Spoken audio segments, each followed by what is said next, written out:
Hey there, folks. Let's just get comfy.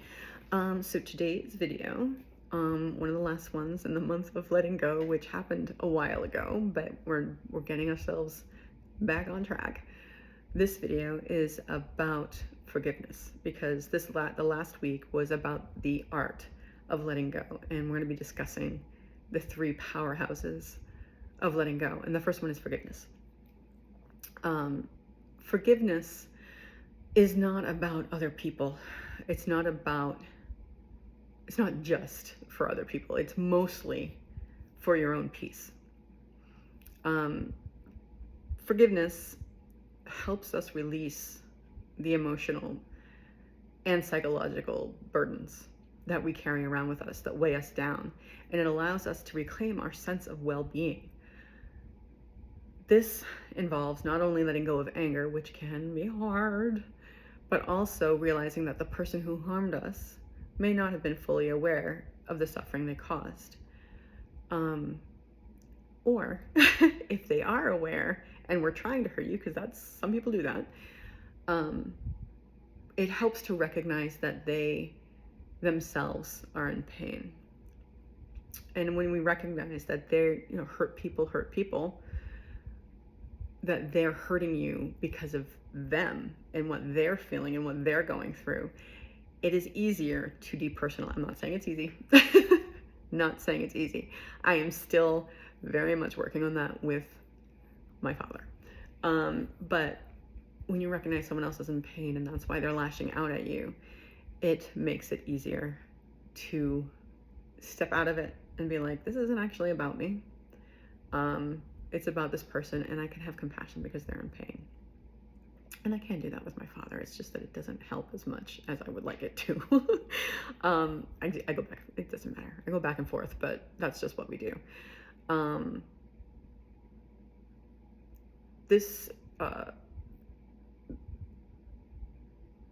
Understanding these things can be very freeing. So it's not just about letting go of a grievance. It's not saying that it's okay. It is not saying that it's okay. It is not giving up. It's not condoning. It is not doing any of that. Even though we kind of feel like maybe it is, it's not. It's a radical act of reclaiming your emotional energy. There's that whole thing that, resentment, right, is like drinking poison and expecting the other person to die. And that's something that always runs through my head when I'm thinking about forgiveness and resentment and bitterness. It's when you hold on to emotional pain and anger, you get locked into a cycle. You keep reliving it. You don't want to forget it. For whatever reason, your brain's like, you can't forget this because it hurt you and threatened your well-being, and let's replay it over and over. This is what the human brain does. It doesn't make any sense, but replays it over and over again so that, your brain thinks it's protecting you, but really it's just keeping you stuck in this emotional prison. It just makes you feel sick, and you don't get rid of the sickness. When you replay the hurt, you reinforce the emotional wound. And when you forgive someone, it breaks the cycle and releases you from that pain. I am not saying I'm an expert at this. Trust me. I have been known to hold a grudge for decades. If someone apologizes, I forgive them in a half a second, but I get angry. But I'm working on it, and that's what we're doing together. So, again, forgiveness isn't about forgetting or condoning harmful actions. It's an active process that frees us from the pain. So it's something that doesn't just, we forgive and that's it. It's something you have to choose to do, sometimes like 100 billion times. Just an exaggeration, but you know what I mean. Sometimes you have to choose. It's like any other thing in mental health. Sometimes you have to keep choosing that, even though your brain's doing something different.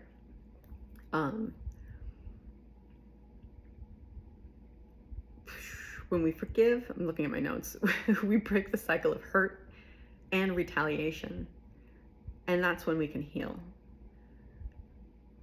this idea is actually echoed in a lot of spiritual traditions, which is kind of where I get it.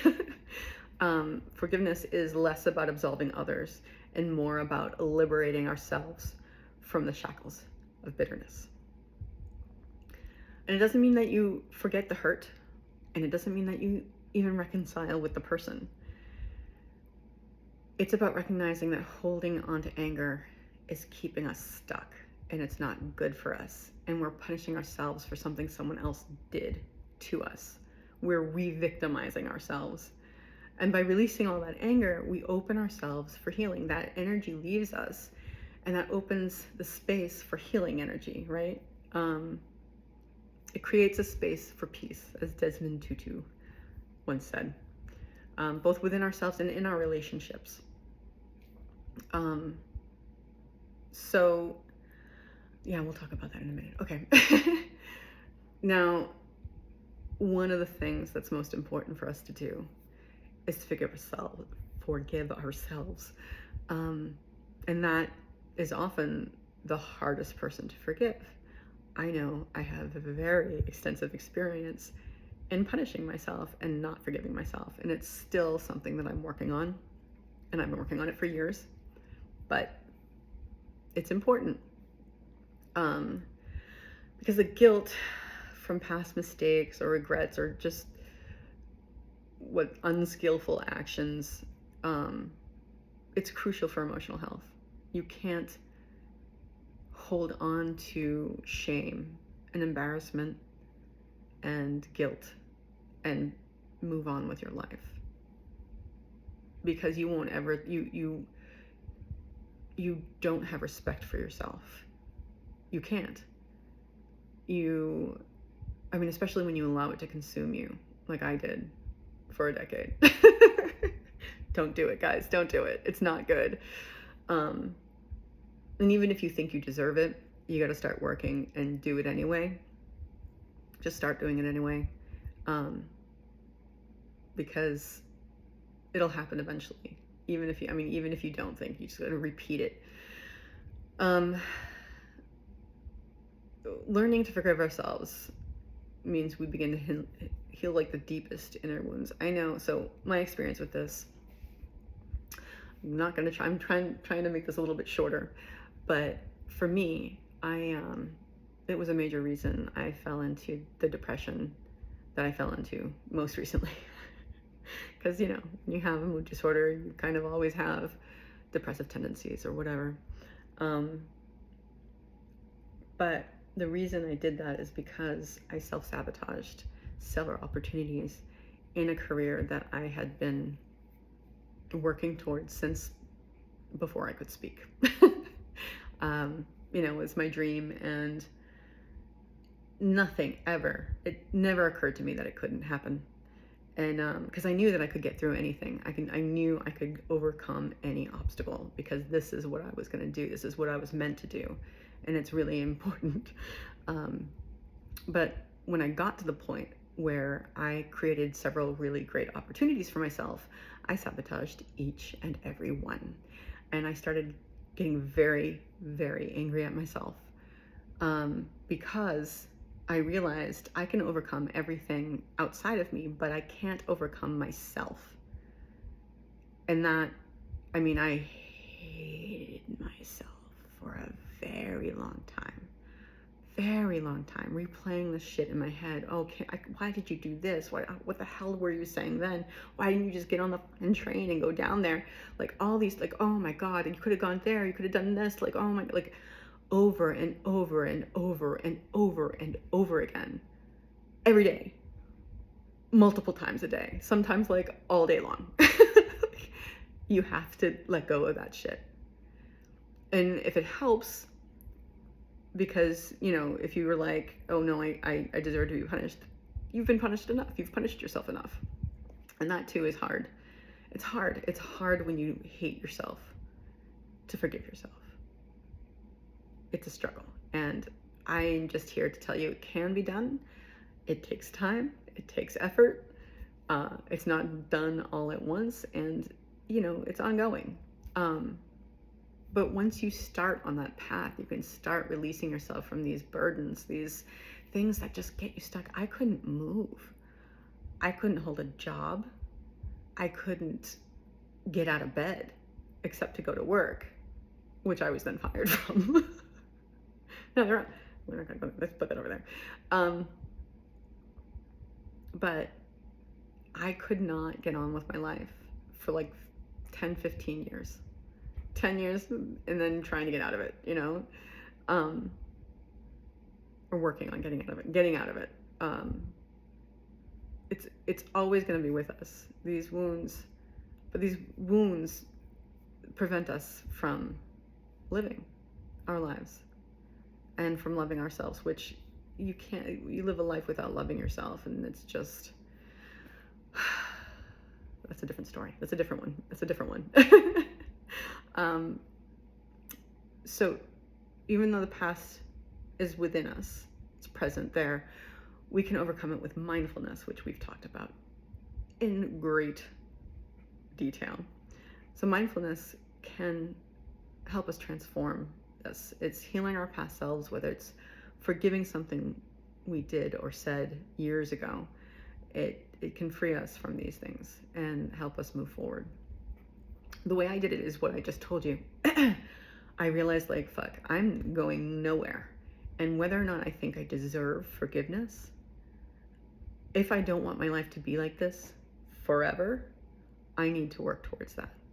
And so I started paying more attention to my self-talk.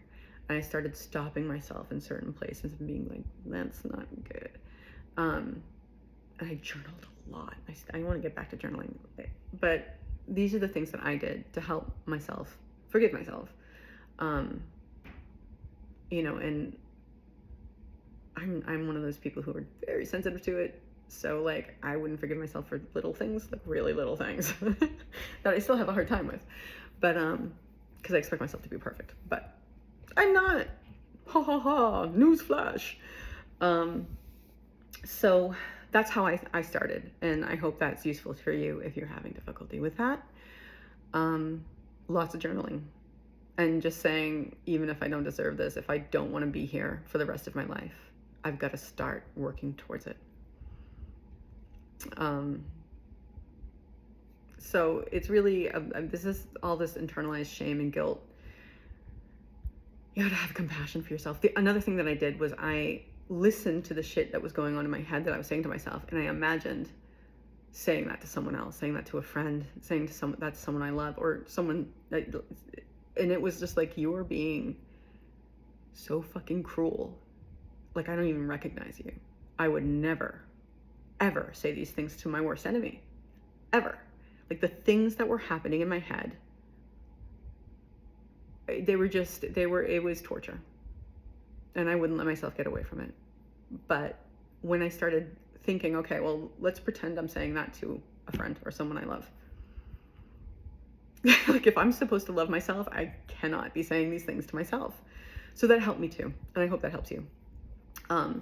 It is a challenge with yourself or with other people. Forgiveness feels counterintuitive. And it can feel like a loss of control. And it can feel like condoning actions that hurt us or that were wrong. Especially, we can perceive it as minimizing the harm that was done to us. The ego resists letting go of the anger because it is a protective mechanism, right? It's a safeguard against further hurt, but it's not. It tells you it is, but it's not. It's lying to you. It's a big fat liar. Your inner critic is a big fat liar. Big old liar. Don't listen. Easier said than done, but I'm telling you, when you release these emotional internal judgments, oh, it's so hard. I know.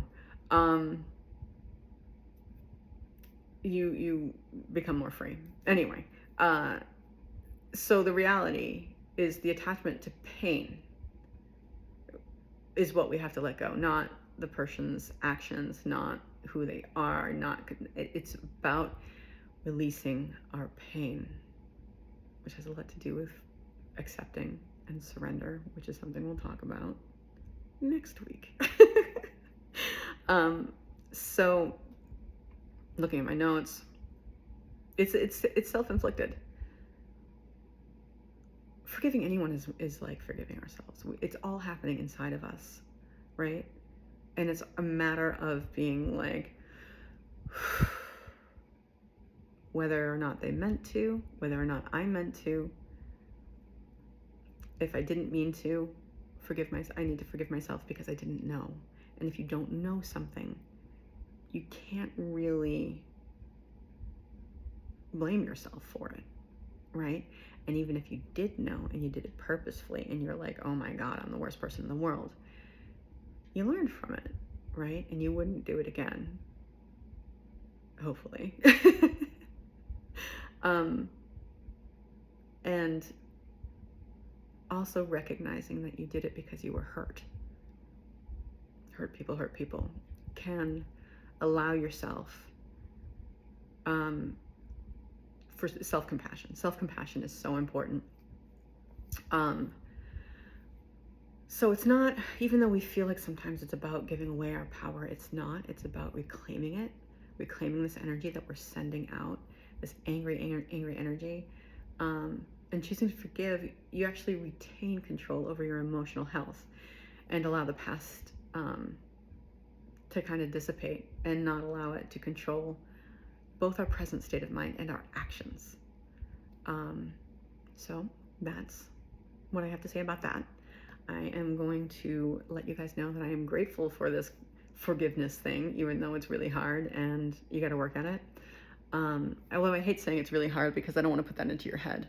Maybe it's easy for you, but you do have to keep doing it. You have to work at it. You have to have faith and not get discouraged like anything else in this personal growth thing. So I'm grateful for forgiveness. And that means I'm going to remind you that even if you feel like you're the most horrible person in the world, you can always choose to have a grateful day.